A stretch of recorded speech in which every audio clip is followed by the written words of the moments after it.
নমস্কার, আমি cooking blog page থেকে সকলকে আমন্ত্রণ জানাচ্ছি আজকের রেসিপি খাসির কলজা ভুনার রেসিপিটি সম্পূর্ণ দেখার অনুরোধ রইল।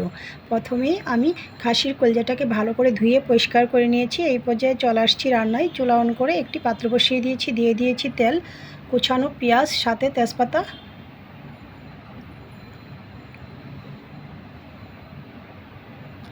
পেঁয়াজটা যখন ব্রাউন কালার হয়ে এসেছে এই পর্যায়ে আমি দিয়ে দিয়েছি পরিমাণ মতো পেঁয়াজ, রসুন, আদা বাটা।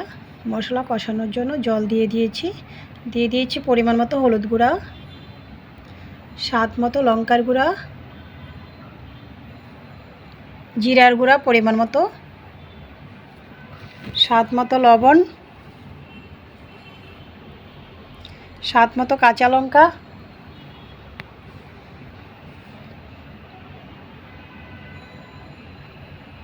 নাড়াচাড়া করে মশলা কষিয়ে নিচ্ছি।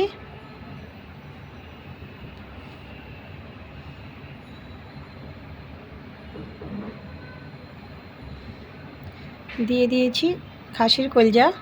তো যারা রক্তশূন্যতায় ভুগছেন তাদের জন্য খুবই উপকারী। নাড়াচাড়া করে ঢাকনা দিয়ে দিয়েছি। ফিরে আসছি খানিকক্ষণ পর। ঢাকনা নামিয়ে আবারও নাড়াচাড়া করে নিয়েছি। আবারও ঢাকনাটা দিয়ে দিয়েছি। ফিরে আসছি কয়েক মিনিট পর। ঢাকনা নামিয়ে আবারও নাড়াচাড়া করে নিয়েছি।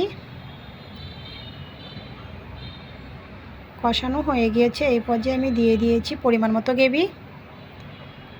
নাড়াচাড়া করে আবারও ঢাকনাটা দিয়ে দেব।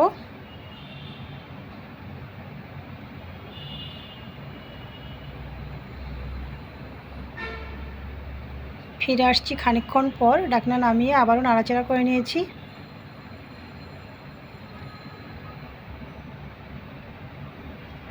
দিয়ে দিয়েছি গরম মশলা পাউডার।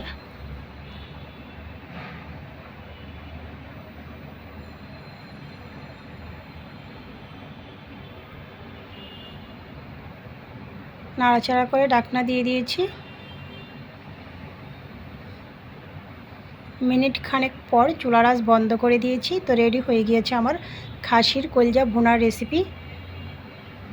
পরিবেশন করতে পারেন সাদা ভাত কিংবা রুটি পরোটার সাথে। রেসিপিটি ভালো লাগলে আমার ফেসবুক পেজটা ফলো, ইউটিউব চ্যানেলটা সাবস্ক্রাইব করুন, সাথেই থাকুন। সকলকে ধন্যবাদ।